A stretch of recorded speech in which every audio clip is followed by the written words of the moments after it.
సడలిపోయి ఆయన లేచి నడిచసాగిరి. ಅವರೊಂದು ಕಾಲುಗಳಿಂದ ನರಗಳು ಸಡಲಿ ಪರಿಶುದ್ಧಾತ್ಮನ ಶಕ್ತಿಯಿಂದ ಎದ್ದು ನಿಂತನು. Hallelujah. Hallelujah. That was the fire in the Peter and John. ಆ ಒಂದು ವ್ಯಕ್ತಿಯಲ್ಲಿ ಆ ಒಂದು ಬೆಂಕಿ ಇಳಿಯಿತು ಆ ಒಂದು ಸಮಯದಲ್ಲಿ. Hallelujah. Hallelujah. ఆ యొక్క అగ్ని పేతురు యోహానులో ఉన్నది కాబట్టి ఆ కార్యములు చేశారు.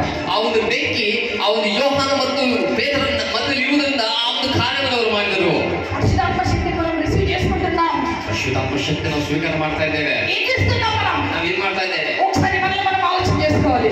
ಒಂದು ಬಾರಿ ನಮ್ಮನ್ನು ನಾವು ಆಲೋಚನೆ ಮಾಡ್ಕೊಳ್ಬೇಕು. దేవుడి కోసం ఏమైనా చేశామా? ದೇವರಿಗಾಗಿ ನಾವು ಮಾಡಿದ್ದೇವಾ? ఒక ఆత్మను సంపాదించామా? ಒಂದು ಆತ್ಮವನ್ನು ಸಂಪಾದನೆ ಮಾಡಿದ್ದೇವಾ? సత్యకి త్వరగా వస్తున్నామా? ನಮಗೆ ಬೇಗಲಾದ ಬರ್ತಾ ಇದ್ದೇವಾ? ఇతరులకు మన జీవితం సాక్ష్యంగా ఉందా? ಇದರಿಗೆ ನಮ್ಮೊಂದು ಜೀವನ ಸಾಕ್ಷಿಕರವಾಗಿದೆಯಾ?